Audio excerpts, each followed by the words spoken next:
Operation Pakistan देख रहे हैं आप। मैं हूं आपके साथ पूजा। ट्रंप ने बड़े अरमानों से बोर्ड ऑफ पीस लॉन्च किया था, जिसमें दुनिया भर के 60 लोगों को न्योता भेजा गया था। हालांकि जब दावोस में इसका पहला इवेंट हुआ, तभी ये प्रोजेक्ट फुस साबित हो गया। भारत ने इस इवेंट में हिस्सा नहीं लिया। चीन और रूस ने भी साफ मना कर दिया। ट्रंप के इस महत्वाकांक्षी इवेंट में खाली सीटों ने खुलासा कर दिया कि दुनिया भर के लोगों को ट्रंप पर कितना भरोसा रह गया है। वैसे इस इवेंट में कंगाली की हालात में पाकिस्तान पूरे जोश के साथ शामिल हुआ, लेकिन ट्रंप ने शहबाज की गंदी बेइज्जती कर दी। ट्रंप ने दावोस में शहबाज शरीफ से मुलाकात की। इस दौरान शहबाज शरीफ को ट्रंप के कान में कुछ फुसफुसाते हुए भी देखा गया। तो ट्रंप शहबाज के बीच में क्या हुई बात आपको बताएंगे, पर पाकिस्तान की मुसीबत तो अभी शुरू ही हुई है। दरअसल आसिम मुनीर और प्रधानमंत्री शहबाज शरीफ, जो ट्रंप की कृपा पाने के लिए बेताब रहते हैं, वो उनके किसी प्रस्ताव को कैसे नकार सकते थे। ट्रंप ने पाकिस्तान को बोर्ड ऑफ पीस में शामिल होने का न्योता भेजा और पाकिस्तान ने उसे स्वीकार तो कर लिया, पर इसमें शामिल होते ही पाकिस्तान अब बुरी तरह से फंस चुका है। सबसे बड़ा खामियाजा पाकिस्तान को अपने घर के अंदर ही भुगतना पड़ रहा है। शहबाज शरीफ के इस फैसले से कई बड़े नेता नाराज बताए जा रहे हैं। तो कैसे चारों तरफ से फंसा है पाकिस्तान, आज इसे समझेंगे।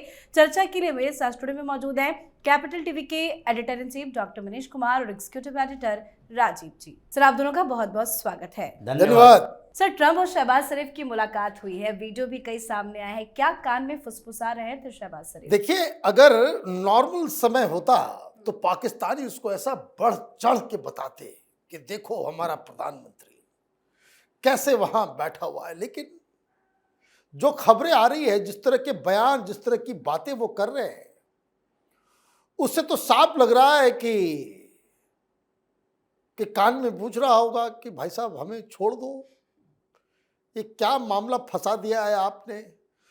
पाकिस्तान दो जगह फंसा हुआ। आज क्या खबर आई है कि उनका अब्राहम लिंकन जो एयरक्राफ्ट कैरियर है वो ईरान के मुहाने पे आ गया है। F-16 तो F-22 तो F-35 पूरा लैस है। किसी भी वक्त ईरान के ऊपर हमला हो सकता है। तो वो पूछ रहा होगा कि भाई साहब क्या करना है, आप हमला करोगे ईरान के ऊपर, फजियत होगी हमारी, हम अपनी जनता को किस मुंह दिखाएंगे। तो बोला अच्छा रुको, तुम्हारा मुंह दिखाने के लायक भी तुमको नहीं छोड़ते। उन्होंने कह दिया कि भाई हमने वॉर रुकवा दिया, लाखों लोगों की जान बचा दी। तो सीज फायर किसने किया? तो ये सीज फायर पाकिस्तान ने किया। जान किसकी बचाई? पाकिस्तानियों की बचाई। तो कहने का मतलब क्या है कि आप चारों तरफ से जो है घिरते चले जा रहे हो। आपको कॉल किया गया कि भाई आपको इधर आना है और यहां पे बोर्ड ऑफ पीस के अंदर साइन करना है। स्टेज पे बिठाया, साइन करवाया। साइन करवाने के बाद क्या कह दिया? ये कह दिया कि ये जो देश है, सारे लोग मिलके हमास और हिजबुल्लाह का खात्मा करेंगे। बात समझिए क्या वो कह रहे हैं कि हमास का खात्मा पहले उनको डिसार्म करना पड़ेगा, और डिसार्म नहीं करेंगे तो ये सारे मुल्क जो इसमें शामिल हैं और वो जो इंटरनेशनल फोर्स जो आने वाली है वो खात्मा करेगी। किसका? हमास का, और साथ में नाम ले लिया हिजबुल्लाह का। कौन है ये दोनों? ये दोनों तो इजराइल के ऊपर हमला करने वाले एंटिटी हैं। मतलब ये जो सेना है वो इजराइल की सुरक्षा के लिए जा रही है, गाजा के लिए नहीं। अब आपको साइन करना पड़ा, वहां बैठना पड़ा, क्योंकि आपको पैसे चाहिए, भीख चाहिए। तो ये जो डावोस के अंदर इन लोगों की जो मुलाकात हुई है, ये फांसी का फंदा है जिसको गले लगाने के लिए खुद चल के शहबाज शरीफ और मुनीर दावोस गए हैं। तो क्या ये साइन मजबूरन है, मजबूरी से शहबाज शरीफ ने साइन किया है, या वो फंस गए थे? साइन नहीं भी करते तो भी फंसते, या साइन करके तो फंस ही गए हैं? साथ ही इंटरनेशनल कैसे बेइज्जती हो गई पाकिस्तान की? देखिए, पाकिस्तान ये मजबूरी में समझौता कर रहा है, इसमें कोई दो राय नहीं है, क्योंकि पाकिस्तान का कोई भी इंटरेस्ट गाजा पीस प्लान में शामिल है ही नहीं। ये बोर्ड ऑफ पीस जो साइन किया है उसमें पाकिस्तान का कोई इंटरेस्ट हो भी नहीं सकता, क्योंकि इजराइल के साथ वो उसके प्रोटेक्शन में जा रहा है। तो ऐसे में क्या कोई भी इस्लामिक देश जितने इसमें शामिल हुए हैं, चाहे तुर्की हो या सऊदी अरब हो या फिर यमन हो या जॉर्डन हो, ये सारे इस्लामिक देश जो कि इजराइल से युद्ध करने के लिए बेताब रहे लंबे समय तक। इजराइल अकेले लड़ता रहा पूरे अरब से, अरब इजराइल के बीच 3 युद्ध हुआ, जिसमें किसी भी तरीके से इजराइल ने फर्स्ट स्ट्राइक करके इन सारे देशों को पराजित किया है। अब ये सारे देश जो इजराइल को मान्यता देने तक में हिचकते हैं, वो क्यों चाहेंगे कि हमास के हाथों से गाजा चला जाए, हिजबुल्लाह का वहां पर कोई नेटवर्क न बचे और ये पूरा का पूरा गाजा का एरिया उन अंतरराष्ट्रीय संस्थानों के पास हो जो यहां पर शांति चाहते हैं। शांति, और वो भी शांति किस कीमत पर चाहते हैं कि यहां पर कोई इस्लामिक जिहादी संगठन नहीं होगा। यहां एक प्लान बनेगा डेवलपमेंट का, और ये डेवलपमेंट के प्लान में दुनिया भर के अलग अलग देशों के बड़े नेता होंगे और उसमें वर्ल्ड बैंक की भूमिका भी होगी। अजय बंगा भी हैं इसमें शामिल, और इस बोर्ड में कुछ परमानेंट मेंबर होंगे, कुछ टेम्पररी मेंबर होंगे। पाकिस्तान परमानेंट मेंबर नहीं बन सकता, इसकी औकात ही नहीं है कि ये $1 अरब वहां पर इन्वेस्ट करने के लिए अमेरिका के साथ सहमति बना सके। ये $2.5 अरब का कर्ज लिए हुए है, इसके दैनिक कामों को पूरा करने के लिए इसे कर्ज की जरूरत पड़ती है। IMF से फंड होता है तो किसी तरह पाकिस्तान की सरकार आगे बढ़ती है, ऐसे में $1 अरब का इन्वेस्टमेंट ये तो संभव ही नहीं है। तो परमानेंट मेंबर पाकिस्तान नहीं बन सकता, बस ये केवल संकेत देना चाहता है, और यही संकेत अमेरिकी राष्ट्रपति डोनाल्ड ट्रंप देना चाहते हैं कि देखो ये जो गाजा पीस प्लान बना है, जो हमारे नेतृत्व में काम करेगा, जिसमें इनके बेटे भी हैं, जिसमें टोनी ब्लेयर भी है, जिसमें अलग अलग देशों के नेता भी हैं, इसका विदेश मंत्री मार्को रूबियो भी है। अगर ये सारे लोग मिलकर मैनेज कर रहे हैं तो ऐसा ना हो कि अमेरिका के खिलाफ जितने जो जिहादी संगठन है पूरी दुनिया में काम कर रहा, वो अमेरिका के खिलाफ आ जाए। तो उन लोगों का ध्यान भी भटकाओ और बताओ कि नहीं नहीं, हमारे इस पीस प्लान में इस्लामिक कंट्रीज भी है जो कि मुसलमानों की सुरक्षा करेगा। तो ऐसी स्थिति में पाकिस्तान का इंटरेस्ट तो नहीं है, मजबूरी ही कह सकते हैं। और उस मजबूरी में जैसे ही शहबाज शरीफ मुनीर फंसा है पाकिस्तान के अंदर, और फिर दूसरे इस्लामिक देशों में बैठे हुए आतंकी संगठनों के अंदर इस बात की चर्चा है कि अब अगर पाकिस्तान ने अंतरराष्ट्रीय फोर्स जो बनाया जा रहा है उसमें शामिल होने की हिमाकत की, तो सबसे पहला सर ये मुनीर का जाएगा, क्योंकि इन लोगों ने तो साफ मान लिया है कि आज हमास, हिजबुल्लाह, कल होके अलकायदा, परसों होके और जैश और लश्कर का भी नंबर आएगा। ये धीरे धीरे जिहादियों के खिलाफ ट्रंप का अभियान है, जो आगे अमेरिका के अगले प्रेसिडेंट भी उस अभियान पर बढ़ता रहेगा। बिल्कुल, तो पाकिस्तान की ये मजबूरी है जो साफ साफ दिखाई भी दे रहा है, लेकिन इस मजबूरन जो फैसला लिया गया है पाकिस्तान ने जो लिया है उसका नुकसान भी काफी हो रहा है। पाकिस्तान के अंदर ही अब बताया जा रहा है कि ट्रंप के इस फैसले, शहबाज शरीफ के इस फैसले के खिलाफ लोग विरोध कर रहे हैं। ये फैसला शहबाज शरीफ का नहीं है, मुनीर का नहीं है, ये फैसला डोनाल्ड ट्रंप का है। इसकी औकात ही क्या रही है कि आप से ये फैसला ले सके। ये आदेश अमेरिका से आया है, कम एंड ज्वाइन। ये कोई फैसला थोड़ी हुआ है, कोई कैबिनेट में बैठ करके कोई उसका दूरगामी नतीजा। ये तो कहा डोनाल्ड ट्रंप ने फोन किया, भाई इधर आ जाओ, चलो साइन करो। यस सर, साइन करने के लिए तैयार हैं। ये है स्थिति। लोग वहां कह रहे हैं कभी कुछ साल पहले तक हम लोग चाइना के एक सैटेलाइट स्टेट बने हुए थे, और अभी हम अमेरिका के एक पिछलग्गू नेशन बन गए। प्लेन एंड सिंपल कि अमेरिका हमें आदेश दे रहे हैं, हम उसका जो है विरोध क्यों हो रहा है। अभी आप अमेरिका के साथ स्टेज शेयर कर रहे हो, कल ईरान के ऊपर हमला हो गया तब क्या करेंगे। चलिए नहीं हुआ, ऐसे ही सत्ता परिवर्तन हो गया तो सत्ता परिवर्तन होगा, तब आपका क्या स्टैंड होगा। वहां जो मौलवी मौलाना जो खामनई के लोग हैं उसके साथ आप खड़े रहोगे या अमेरिका के साथ खड़े रहोगे। उसके बाद अमेरिका ये कहेगा कि भाई हमें लॉजिस्टिक सपोर्ट चाहिए, हमें तुम्हारा एयरफील्ड चाहिए, हमें जो है रास्ता चाहिए, फिर आप क्या करोगे। तो ईरान अलग मसला है। अब आपको गाजा जाना है। अब यह मालूम चल रहा है कि गाजा के पीस प्लान में आप चले गए, सेना भी भेजने के लिए कहा जा रहा है,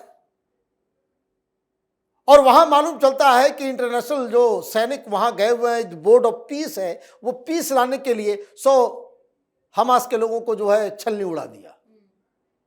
कैसे कंट्रोल करोगे? कहां जाएंगे ये सब? From the mountain to the sea, Palestine will be free. क्या करेंगे ये लोग? मान लीजिए हमास वालों के साथ लड़ते लड़ते 20-25 पाकिस्तानी मारे गए, फिर क्या करोगे? वहां कोई गार्डन से सेब तोड़ने तो जा नहीं रहे हो, वो तो युद्ध बैटलफील्ड है वो। और ये सारा काम किसके लिए कर रहे हो? तो इजराइल के लिए कर रहे हो।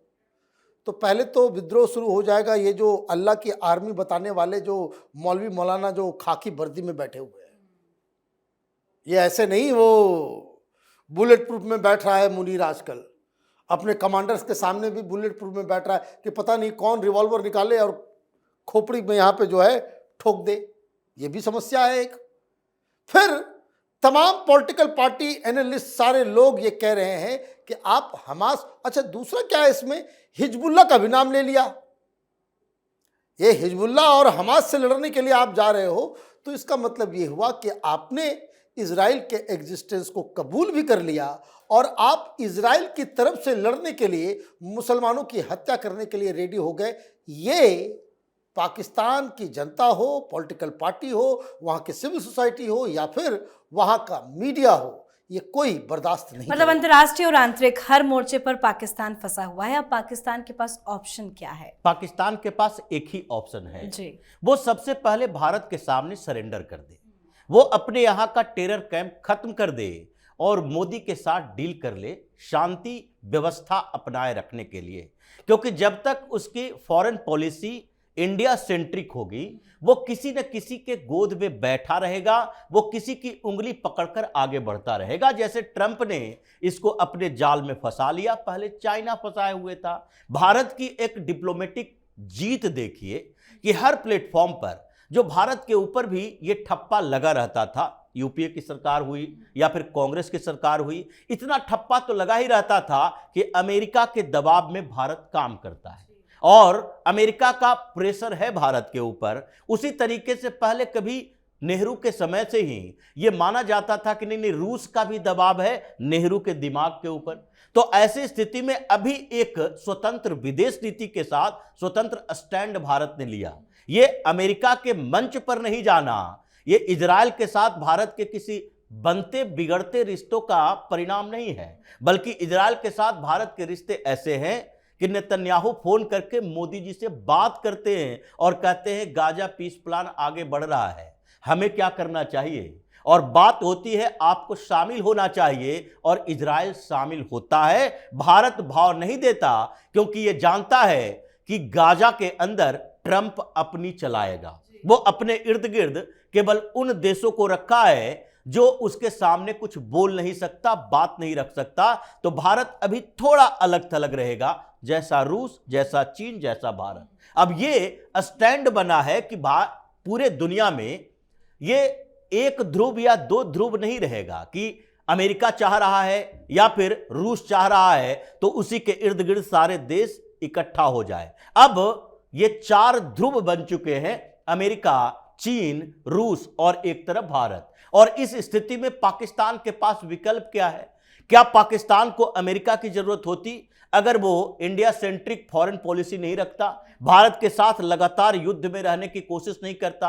अगर ये दोनों बेहतर तरीके से कोऑर्डिनेट कर लें, पाकिस्तान अभी भी भारत के साथ एक भाईचारा वाली नीति पर आगे बढ़े, वो इस्लामिक सेना न बन के भारत का पड़ोसी बन जाए, बेहतर पड़ोसी बन जाए, तो उसे अमेरिका या चीन की जरूरत नहीं है, बल्कि भारत के साथ व्यापार और समझौतों के साथ अमेरिका को छोड़कर भी, चीन को छोड़कर भी पाकिस्तान बेहतर इकोनॉमिक कंडीशन में आ सकता है, जैसा कुछ समय पहले तक बांग्लादेश की स्थिति थी। पाकिस्तान से बेहतर जीडीपी उसका ग्रोथ रेट उसका, और अब वो भी जिहादी बन गया। तो उसके पास एक ही विकल्प है कि भारत के सामने आकर सरेंडर करे, वरना ऐसे ही किसी न किसी गोद में रहेगा और फिर वही फुटबॉल की तरह सारे लोग इसको खेलते रहेंगे।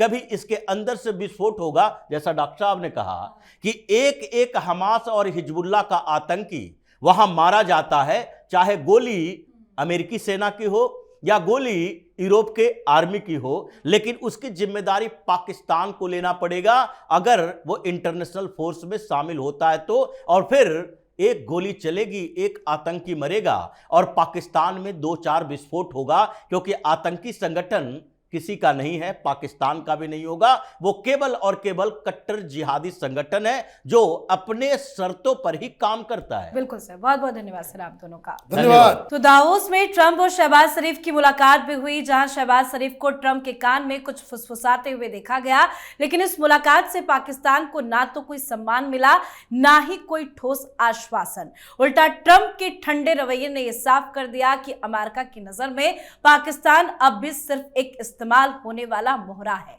इसके बावजूद ट्रंप ने पाकिस्तान को बोर्ड ऑफ पीस में शामिल होने का न्योता दिया और शहबाज शरीफ और आर्मी चीफ आसिम मुनीर ने बिना हिचक इसे स्वीकार भी कर लिया, क्योंकि ट्रंप को ना कहने की हैसियत पाकिस्तान के पास है ही नहीं। पर इस बोर्ड में भी शामिल होकर पाकिस्तान फंस गया है। आप भी अपनी राय कमेंट करके लिखिएगा। देखते रहिए कैपिटल टीवी। नमस्कार।